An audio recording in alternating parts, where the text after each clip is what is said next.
found in the snow by a mountain man. A dying woman held a secret that changed everything.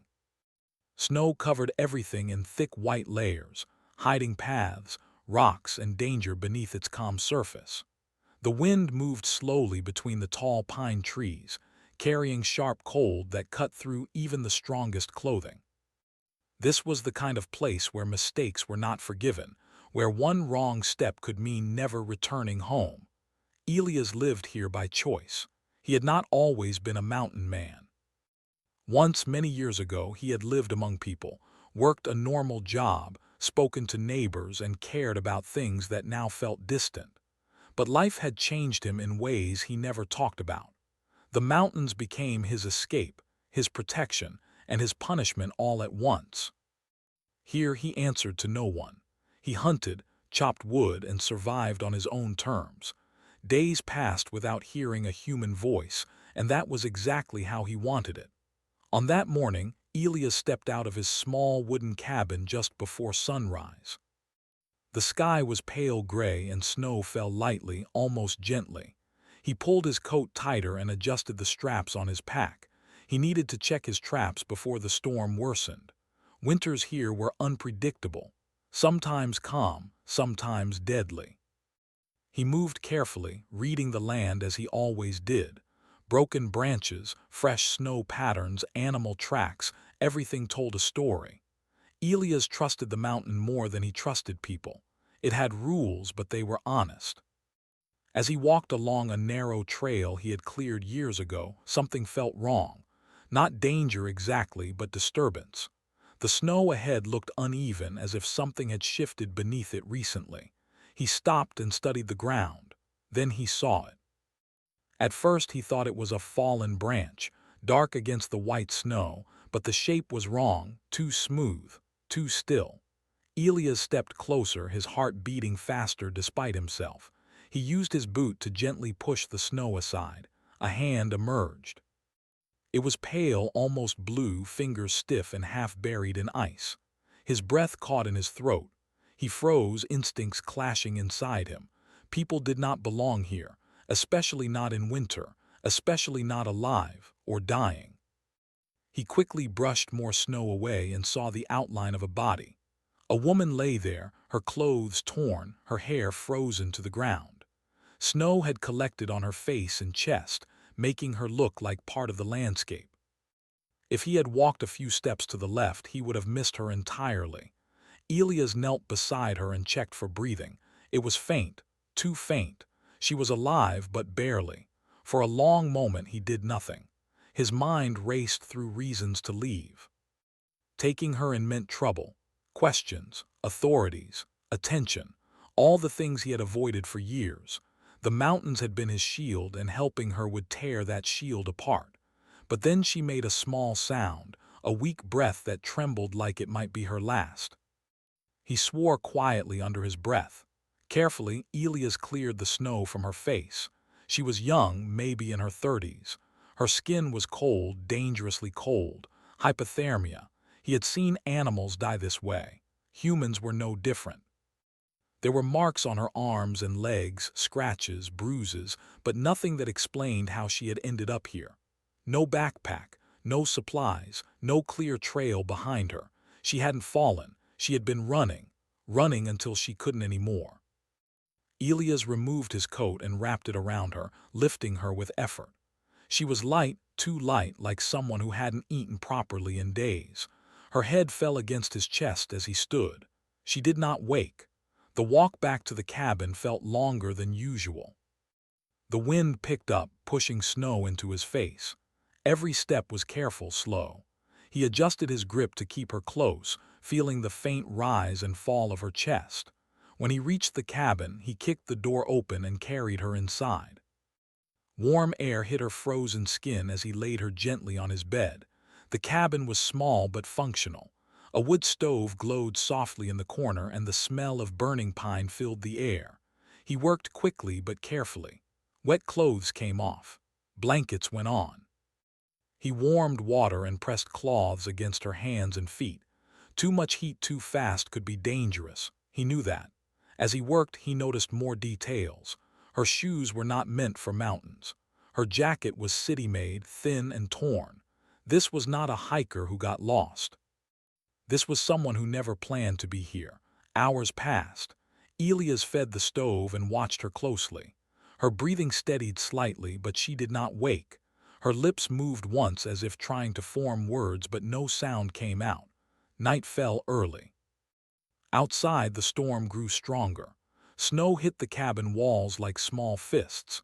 Elias sat in a chair near the bed, his rifle resting nearby, not pointed at her but within reach. Old habits did not disappear easily. He thought about leaving her at a ranger station once the storm passed. That would be the safest choice, the responsible choice, but something stopped him from deciding too quickly. She had not screamed when he touched her, not even in her half-conscious state. Instead, her body had tensed like someone used to fear, used to hiding. Late into the night, she finally stirred. Her eyes opened briefly, unfocused and glassy. She looked around in panic, trying to sit up, but her body failed her. "No," she whispered.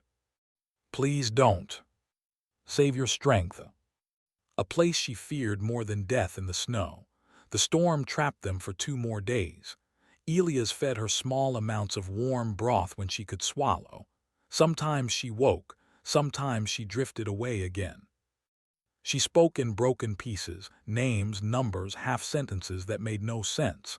When she realized she was talking, she would stop and turn her face away. Once, she cried silently, tears freezing on her cheeks before he could wipe them away. Elias said little.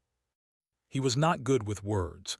He showed care through actions, adjusting blankets, keeping the fire steady, staying nearby. He slept only in short bursts. On the 3rd morning, the storm eased. The mountain exhaled. Light returned.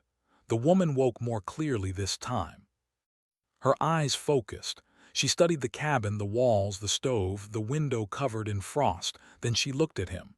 "You didn't leave me," she said, her voice weak but steady. "No," Elias replied. "Why?" "Because I found you. You live out here alone." "If they find me," she said softly, "everything ends." But whatever had brought her to the mountain was far from over. And somehow, he knew this was only the beginning. The cabin felt different now that the storm had passed. Light slipped through the small window, reflecting off the snow outside and filling the room with a soft, cold glow. Elias noticed the change as soon as he woke. The mountain was quieter, calmer, but the quiet no longer felt empty. There was another presence in the room, another life breathing slowly only a few feet away. The woman slept most of the morning. Her face looked less pale than before, though dark shadows still rested under her eyes. Elias checked the stove, added wood, and warmed more broth. He moved carefully, trying not to wake her. He had learned long ago that recovery did not follow a schedule. The body decided when it was ready. When she finally opened her eyes, she did not panic this time. She looked at the ceiling for a long moment, then slowly turned her head toward Elias. "You're still here," she said. "So are you," he replied. Her lips curved slightly, not quite a smile. "That feels surprising." He handed her a cup with warm liquid. Small sips. She obeyed, her hands shaking as she held the cup. After a few sips, she rested it on her chest and closed her eyes. "I thought I was done," she said quietly. "Out there," Elias nodded. "Most people don't make it," she swallowed. "I didn't plan to." Silence filled the space between them. Not an uncomfortable silence, but a careful one, like 2 people standing on opposite sides of thin ice. After a while, she spoke again. "My name is Anna." He considered for a second. "Elias." "Thank you, Elias." He accepted the words with a simple nod. As the day passed, Anna drifted in and out of sleep. When she was awake, she asked small questions. How far the nearest town was, whether anyone came up the mountain often, if he had a radio. Elias answered honestly but briefly. He could tell she was collecting information, trying to understand where she was and how safe she truly was. At one point she asked, "Did you see anyone else? Tracks? Vehicles?" "No," he said, "just you." Her shoulders relaxed slightly, though tension still lived in her eyes. That night she woke from a dream, breathing fast, her hands clutching the blanket. Elias was awake, feeding the fire. "They're close," she whispered. "Who?" She shook her head, tears forming. "I can't say, not yet." He did not press her. Instead, he poured more warm water and sat near her until her breathing slowed. The days that followed settled into a rhythm. Anna grew stronger slowly. She could sit up for longer periods. She ate more. Her hands stopped shaking as much, but her mind remained restless. Even when she smiled, her eyes stayed alert, always listening. Sometimes she talked in her sleep. Names, cities, short sentences that stopped suddenly, like she was afraid even her dreams could be overheard. Elias learned to read her moods. When she was tired, she grew quiet. When fear returned, she asked questions again. He respected the distance she kept. He knew secrets were heavy things. People revealed them only when they were ready, or when they had no choice. One afternoon, while Elias was cleaning a tool near the door, Anna spoke softly. "You don't ask much," he shrugged. "People talk when they want to." She watched him. "Most people push." "I'm not most people," she nodded. "That's why I'm still here." Later that day, she asked to stand. Elias helped her slowly, supporting her weight as she tested her legs. She winced but did not cry out. When she finally stood on her own, she laughed quietly, surprised by the sound. "I forgot what it feels like to be upright," she said. "Don't rush it," Elias replied. "I won't." She looked around the cabin. "You built this?" "Yes." "By yourself?" "Yes." She smiled again, this time more openly. "You disappear very well." He did not answer, but the words stayed with him. That evening, Anna asked something different. "If someone was looking for me, would you tell them?" Elias met her gaze. "Depends who they are." And if they said they were trying to help, he thought about it. People say many things. She let out a breath she seemed to have been holding for days. "Then I won't be here long." He frowned slightly. "You shouldn't leave yet." "I know." She looked down. "But I can't stay forever. I don't want to bring trouble to your door." Trouble. The word felt heavier than it should have. The next morning, Elias noticed fresh marks in the snow near the tree line. Not close to the cabin, but close enough to make his chest tighten. He studied them carefully. They were faint, almost hidden by wind, but they were not animal tracks. Someone had been nearby. He erased the marks as best he could and returned to the cabin without saying anything. But Anna saw the look on his face. "What is it?" she asked. "Nothing," he said. She studied him, then looked toward the window. Her jaw tightened. "They're searching." "Maybe," she shook her head. "No, I know the feeling." That night she finally told him a little more. "I didn't run because I wanted freedom," she said quietly. "I ran because I saw something I wasn't supposed to see." Elias listened, saying nothing. "I thought telling the truth would protect me," she continued. "I thought rules mattered, but when powerful people are involved, rules become flexible." Her voice trembled. "I was told to forget it, to move on. When I didn't, things changed." Elias looked at her. "You didn't imagine it." "No," she met his eyes, "and that's why I'm here." She did not explain further. She didn't need to, the meaning was clear enough. As days passed, Anna regained more strength, but the sense of danger did not fade. Elias kept watch more carefully. He avoided trails. He limited fires during the day. Old instincts returned, ones he thought he had buried long ago. One evening, Anna sat by the window, watching snow fall again. "Do you ever regret leaving everything behind?" she asked. "Sometimes," he admitted. "What made you stay away so long?" He hesitated. "I saw how quickly things can fall apart." She nodded slowly. "Then you understand me better than you think." A few days later, Anna grew weaker again. Fever came and went. Elias worried the cold had done more damage than he realized. He stayed close, changing cloths, keeping her warm, talking even when she didn't answer. At one point, she opened her eyes and said, "If I don't make it." "You will," he said firmly. She smiled faintly. "If I don't," she continued, "promise me you won't ignore what I tell you next."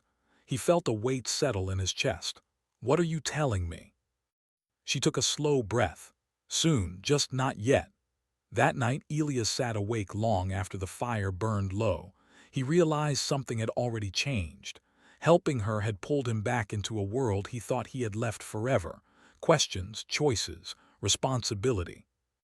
Outside, the mountain stood silent, watching. Inside, a secret waited, growing heavier with each passing hour. The fever did not leave Anna quickly. It stayed like an unwanted guest, coming and going without warning. Some mornings she woke up clear and calm, able to eat and talk. Other times her skin felt hot, her thoughts tangled, and her strength disappeared again. Elias stayed close through it all. He had lived alone for so long that caring for someone else felt strange, almost unreal, but he did not pull away. One quiet afternoon, when the light outside was soft and the wind barely moved the trees, Anna asked him to sit closer. "I don't have much time to explain everything," she said. Her voice was low but steady. "And I don't know how much strength I have left. Reports, records, numbers, most of it was boring. But one day I noticed something that didn't fit. Decisions made quietly, people being ignored when they asked questions." "No," she gave a small, tired smile. I kept copies, I kept notes, not to hurt anyone, just to protect myself." Then fear. "I didn't trust anyone near me anymore. That's why I ran. I thought distance would give me time. Somewhere no one would look, somewhere ordinary. If something happens to me, I need someone else to know where it is. You live outside the system. No records, no routines, no one watching you closely. You understand silence. I'm asking you to hold something dangerous." He had wanted peace, distance, a life without questions. Now questions had found him anyway. In the early hours of the morning, Anna woke him with a soft call of his name. "I need to tell you," she said, "before I lose my nerve." "Tell me what?" When she finished, she looked exhausted but relieved, as if a heavy weight had finally been set down. "You don't have to do anything with it," she said. "Just knowing matters." Anna slept more, her energy fading again. Elias noticed her hands shaking when she tried to drink. He worried the cold had done more harm than he could see. One afternoon, she asked him to open the door and let fresh air in. She wanted to smell the mountain again. "It's strange," she said softly, looking outside. "I never thought I'd feel safest in a place like this. If you had the chance to walk away from this, would you?" Elias stayed by her side, speaking calmly, grounding her when confusion returned. At one point she grabbed his wrist. "Promise me," she whispered. "Promise me you won't let it disappear." "I promise." "About what?" As the day went on, Anna slept deeply. Elias sat nearby, listening to the sounds of the cabin, the fire, the wind, her breathing. By evening the breathing slowed. Elias noticed immediately. He leaned closer, listening, watching. The room felt still, suspended between moments. Anna's eyes opened one last time. She looked at him with clarity and peace. "Thank you," she whispered. Then her eyes closed again. The cabin remained silent. Elias sat there for a long time. He did not rush. He did not look away. He honored the stillness. Outside, the mountain stood unchanged. Snow continued to fall, covering tracks, smoothing edges, hiding what had passed. Inside, Elias understood that his life would never return to what it had been. A secret now lived with him, not just information but responsibility. He rose slowly and looked around the cabin. Nothing had changed, yet everything had. The truth had been handed to him in the quietest way possible. And the mountain, which had once been his refuge, had become the place where a promise was born. The days after Anna's passing moved slowly, as if time itself had lost its purpose. Elias did not rush anything. He kept the cabin quiet and warm, sitting nearby, letting the reality settle in naturally. The mountain outside remained the same, cold, steady, uncaring. But inside the cabin, something deep had shifted. Elias wrapped Anna carefully and carried her outside when the weather allowed. He chose a place where the pine trees stood tall and the ground was peaceful. He worked silently, his movements steady and respectful. When he finished, he stood there for a long time, head lowered, listening to the wind move through the branches. There were no words to say, and none were needed. After that, the cabin felt emptier than it ever had before. Elias returned inside and sat at the small wooden table. Anna's words echoed in his mind, the place she had described, the details she had trusted him with. He had promised not to let the truth disappear, but now that promise felt heavier than he had expected. For years, Elias had avoided involvement. He had chosen distance because distance meant safety, but now safety was no longer an option. Silence itself had become a choice, and he knew what silence could cost. That night, he barely slept. Every sound outside made him alert. The memory of unfamiliar tracks in the snow returned to him. Whoever had been searching for Anna might not stop just because she was gone. If they believed she had shared what she knew, they would keep looking. And now, they might be looking for him. The next morning, Elias packed carefully. Only the essentials: food, tools, warm clothes. He erased signs of recent activity around the cabin, moving through the snow with practiced care. Before leaving, he stood in the doorway and looked back once. The cabin had been his world for many years, but he knew he could not stay. Not yet. He moved through the mountain using old paths few people knew. He traveled slowly, watching his surroundings, trusting instincts sharpened by solitude. Each step away from the cabin felt like stepping back into a life he had abandoned, but there was no turning back now. As he traveled, memories returned, faces from the past, conversations he had avoided remembering. He had left society because he no longer believed in its fairness. But Anna's story reminded him that fairness did not survive on its own. It needed people willing to protect it. After several days, Elias reached the edge of the mountain where the land softened and signs of human life appeared. Roads, fences, distant sounds of engines. He stayed hidden, observing, adjusting to the noise and movement. Following Anna's instructions, he traveled to the place she had described. It was ordinary, just as she had said. No guards, no signs of importance. A place passed by every day without a second thought. Elias waited until he was certain no one was watching. Then he searched carefully. What he found confirmed everything Anna had told him. Records, copies, notes written in careful handwriting, details that showed patterns, connections, decisions that should never have been hidden. Elias did not understand every piece, but he understood enough. This was not confusion or coincidence. It was deliberate. He felt anger rise, slow and steady, not the kind that burned wildly, but the kind that stayed focused, controlled, dangerous in its calm. Elias knew he could not handle this alone, but trusting the wrong people would be just as dangerous as doing nothing. Anna had been careful for a reason. He spent days watching, listening, learning who could be trusted. He avoided attention, blending in as much as possible. Years in the mountains had taught him patience. He waited until he was certain. When he finally reached out, he did so quietly, carefully. The information was shared step by step, never all at once. Elias paid close attention to reactions. Some people dismissed him. Others listened but hesitated, and a few understood immediately. Those few moved cautiously but with purpose. Soon, questions began to surface in places where questions had been silent for a long time. Records were re-examined. Conversations reopened. Quiet pressure grew, slow but unstoppable.